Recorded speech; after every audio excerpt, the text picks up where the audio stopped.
और बहुत बड़ी खबर जम्मू कश्मीर से। जेएनयू की पूर्व छात्र नेता शैला रशीद के पिता अब्दुल रशीद शौरा ने अपनी ही बेटी पर कई गंभीर आरोप लगा दी है। शैला के पिता का आरोप है कि उनकी बेटी पैसे लेकर देश विरोधी एजेंडा चलाती है। अब्दुल रशीद शौरा का आरोप है कि भारत विरोधी एजेंडा चलाने के लिए शैला को विदेशों से मोटी रकम मिलती है। उन्होंने शैला रशीद के आर्थिक लेन देन की जांच किए जाने की भी मांग की है।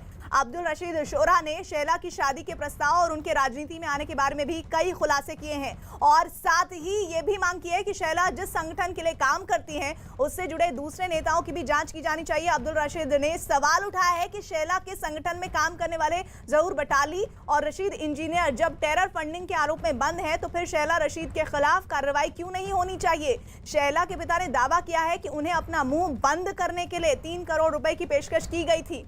अब्दुल रशीद ने सवाल उठाया है कि जब शैला कोई काम नहीं कर रही हैं तब उनके पास इतने पैसे कहां से आ रहे हैं। सरकार को इसकी जांच भी करनी चाहिए।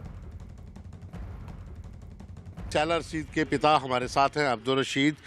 आपने आरोप लगाया है टेरर फंडिंग का, हवाला फंडिंग का, कि आपकी बेटी भी मुवल्लिस है, उसके साथ साथ और भी लोग कश्मीर केंद्रित पार्टी के उसमें शामिल हैं। इस पर क्या कहेंगे आप? जी, मैंने इन डिटेल अभी तक जितने भी प्रेस ब्रीफिंग्स हो गई है मैंने इन डिटेल उनमें कह दिया है कि मेरी बेटी के साथ मेरी प्रॉब्लम 2017 से शुरू हो जाती है, जब से वो कश्मीर पॉलिटिक्स में एंट्री कर गई है। क्योंकि उससे पहले मुझे उसके साथ कोई ऐसा कॉन्फ्लिक्ट नहीं था जब वो नेशनल मेन स्ट्रीम पॉलिटिक्स में थी।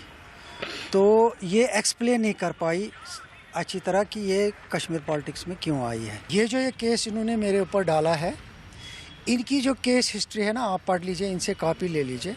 उसमें इन्होंने लिखा है कि शैला अनएम्प्लॉयड है, इसकी बहन अनएम्प्लॉयड है और मेरे से कंपनसेशन का डिमांड किया है, मेंटेनेंस का डिमांड किया है। ठीक है, आप यहीं से शुरुआत कीजिए। एक अंदाज़ा लगाकर बता दीजिए एक अनएम्प्लॉयड यूथ के अकाउंट में कितना पैसा होना चाहिए, कितना ट्रांजैक्शन होना चाहिए।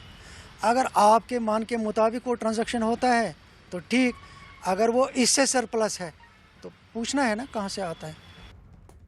जेएनयू छात्र संघ की पूर्व नेता शैला रशीद पर विदेशी पैसों से देश विरोधी गतिविधियों में शामिल होने के आरोप लगे हैं और इस बार शैला के पिता ने ही ये आरोप लगाए हैं और इसके जवाब में शैला ने इस बदले की भावना से उठाया गया कदम करार दिया है। शैला रशीद के पिता ने सच्चाई उजागर करने के लिए उनके लगाए आरोपों की जांच कराने की मांग की है। हिंदुस्तान वाले हिंदुस्तान को तोड़ने के लिए ये पैसे देंगे, ये तो सीधी बात है, बाहर से ही आता होगा ना फंड। उन्होंने मुझे बुलाया, उन्होंने मुझे 3 करोड़ का कुछ पैकेज बता दिया, हमने 3 करोड़ रुपए रखे हैं इसके लिए, शैला के आप चाहो तो आप ले सकते हैं, या मैंने रिफ्यूज़ किया।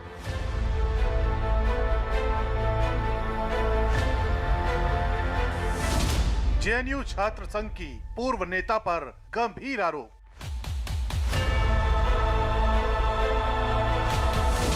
शैला रशीद के पिता ने लगाए गंभीर आरोप। देश विरोधी गतिविधियों में शामिल होने का आरोप। विदेशी फंडिंग से देश विरोधी एजेंडा चलाने का आरोप। ये तो सीधी बात है, बाहर से ही आता होगा ना फंड। चुप रहने के लिए 3 करोड़ की पेशकश का आरोप। हमने 3 करोड़ रुपए रखे हैं इसके लिए, शैला के आप चाहो तो आप ले सकते हैं, या शैला रशीद के आर्थिक लेन देन की जांच की मांग। शैला ने पिता के आरोपों को बेबुनियाद बताया। Government has exerted political influence to stop. JNU छात्र संघ की पूर्व नेता शैला रशीद पर उनके पिता अब्दुल राशिद ने विदेशी फंडिंग से देश विरोधी गतिविधियों में शामिल होने के आरोप लगाए हैं। अब्दुल राशिद ने दावा किया है कि 2017 में उनकी बेटी अचानक ही कश्मीर की राजनीति में आ गई और नेशनल कॉन्फ्रेंस के बाद आईएएस शाह फैसल की पार्टी जेकेपीएम में शामिल हुई। हिंदुस्तान वाले हिंदुस्तान को तोड़ने के लिए ये पैसे देंगे, ये तो सीधी बात है, बाहर से ही आता होगा ना फंड, फॉरेन एजेंसी से। देखिए इसमें यूएस में तो ये सारे लोग सेटल है, जैसे आप नाम ले रहे हैं ज़हूर वटाली का और फिरोज़ पीरज़ादा का, इनके देखो कितनी एस्टेब्लिशमेंट्स है यूएस में, तो ये सिलसिला भी वहीं से शुरू हो गया है। जब शाह फैसल 2 साल के लिए एजुकेशन लीव पे गए थे, तो ये वहीं से सिलसिला शुरू हो गया है। इस पार्टी की फॉर्मेशन ही वहीं हो गई है। शेहला के पिता के मुताबिक एमएलए इंजीनियर रशीद और जहूर वटाली ने उनकी बेटी को नई पार्टी में शामिल होने के लिए 3 करोड़ रुपए की पेशकश की। टेरर फंडिंग मामले में इंजीनियर रशीद और जहूर वटाली गिरफ्तार हैं। अब्दुल राशिद ने बताया कि जून 2017 में इन दोनों नेताओं ने उसे वटाली के घर पर बुलाया था, जो कि श्रीनगर में है। वहां पर उसे कहा गया कि वे लोग नई पार्टी बनाने जा रहे हैं और उसमें उनकी बेटी को जोड़ा जाएगा। अब्दुल रशीद ने आरोप लगाया है कि उस दिन उन्हें मौके पर 3 करोड़ रुपए देने की बात कही गई थी, लेकिन उन्होंने मना कर दिया था। उन्होंने मुझे बुलाया, उन्होंने मुझे 3 करोड़ का कुछ पैकेज बता दिया। हमने 3 करोड़ रुपए रखे हैं इसके लिए, शेहला के आप चाहो तो आप ले सकते हैं, या मैंने रिफ्यूज़ किया। मैंने कहा मेरी अभी बात इस विषय पे हुई नहीं है बेटी के साथ, क्योंकि उसको 7-8 दिन के बाद आना है, तो मैं उसके साथ पहले बात करूंगा, उसके बाद ही बता। अब्दुल राशिद ने शेहला पर टेरर फंडिंग के आरोप में गिरफ्तार इंजीनियर रशीद और जहूर वटाली की साजिश में शामिल होने का आरोप लगाया और दावा किया कि साजिश के तहत शेहला ने जेएनयू में हो रहे आंदोलन में इंजीनियर रशीद को बुलाया था। ये जीवन भी क्या जीवन है कश्मीर का, कश्मीरियों का। आग लगे इस जीवन को। इसको शेहला को क्या मजबूरी थी रशीद इंजीनियर को लेक्चर दिलवाने की जेएनयू में, जबकि उसके साथ कोई लेना देना ही नहीं था इस बात का। जेएनयू का एक इंटरनल मैटर था जिसके लिए उन्होंने एजुटेशन छेड़ दी थी, तो इसमें इंजीनियर रशीद के लेक्चर का कहां से भी इसमें सवाल है। अब्दुल राशिद ने शेहला पर देशद्रोही लोगों के साथ रिश्ते रखने का आरोप लगाया और दावा किया कि अब बेटी की वजह से उनकी जान को भी खतरा हो गया है। शेहला के पिता ने पुलिस महानिदेशक को चिट्ठी लिखकर अपनी सुरक्षा की मांग तो की ही है, साथ ही पूरे मामले के साथ शेहला के खातों की भी जांच करवाने की मांग की है। फंडिंग जहां से भी, क्योंकि ये एनजीओज भी चलाती है, उन एनजीओज की भी इन्वेस्टिगेशन होनी चाहिए। अपने आप पता लग जाएगा कि पैसा कहाँ, और लीगल डॉक्यूमेंट्स में ये दिखा रहे कि ये बेकार है, अनएम्प्लॉयड है, तो एक अनएम्प्लॉयड कहाँ तक खर्चा कर सकता है, तो उसकी तो जांच होनी चाहिए ना। अपने आप सबको पता लग जाएगा कि फंडिंग कहाँ से आ रही है, क्यों आ रही है और किसके लिए आ रही है। अब्दुल राशिद के आरोपों के बाद बीजेपी और अखिल भारतीय विद्यार्थी परिषद के नेताओं को शेहला पर निशाना साधने का मौका मिल गया।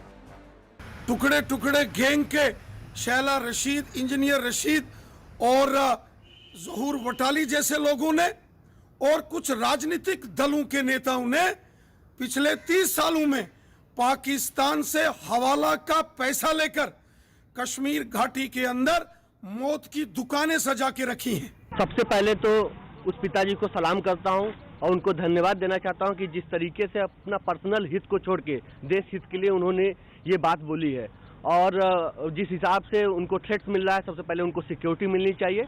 और साथ ही साथ मैं ये बताना चाहूँगा, ये ऐसा गैंग ही है, ये कोई नई बात नहीं है। मैं जब यूनियन में उनके साथ काम करता था तो ऐसे ऑफर मुझे भी दिए गए थे कि आपको एक अच्छा अमाउंट मिलेगा, एक अच्छा फंड मिलेगा, बस आपको क्या करना है, डेमोक्रेसी का नाम लेके, जेंडर जस्टिस का नाम लेके, इक्वलिटी का नाम लेके आपको केवल ऐसे मुद्दे उठाने के बाद फिर देश के खिलाफ काम करना है।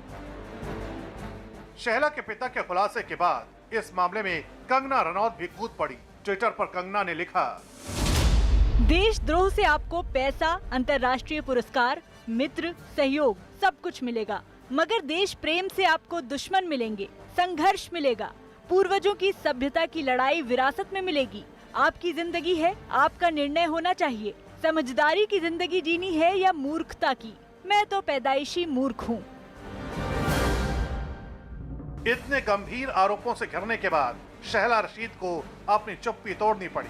शेहला ने दावा किया कि उनके पिता ने उन पर आधारहीन आरोप लगाए हैं। शेहला ने न केवल पिता पर बदले के लिए झूठे आरोप लगाने का दावा किया, बल्कि अपने पिता पर घरेलू हिंसा करने और मां बहन के साथ उनके साथ भी मारपीट करने का आरोप लगाया। शेहला ने पिता पर लगाए आरोपों को सच बताने के लिए मोहल्ला कमेटी के खत सामने रखे, जिसमें उन पर कई आरोप लगाए गए थे। शेहला ने दावा किया कि चूंकि परिवार ने घरेलू हिंसा के मामले में उनके खिलाफ कानूनी कार्रवाई का मन बना लिया, इसलिए अब उनके खिलाफ अनर्गल आरोप लगाए जा रहे हैं। शेहला ने कोर्ट के ऑर्डर की एक कॉपी भी सरेआम कर दी, जिसमें उनके पिता को घर में घुसने पर रोक लगा दी गई थी।